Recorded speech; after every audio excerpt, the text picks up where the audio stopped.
Hey!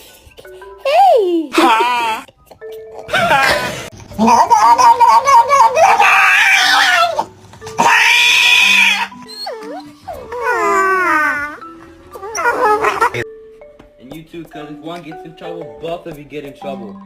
Alright? That's gonna let you guys...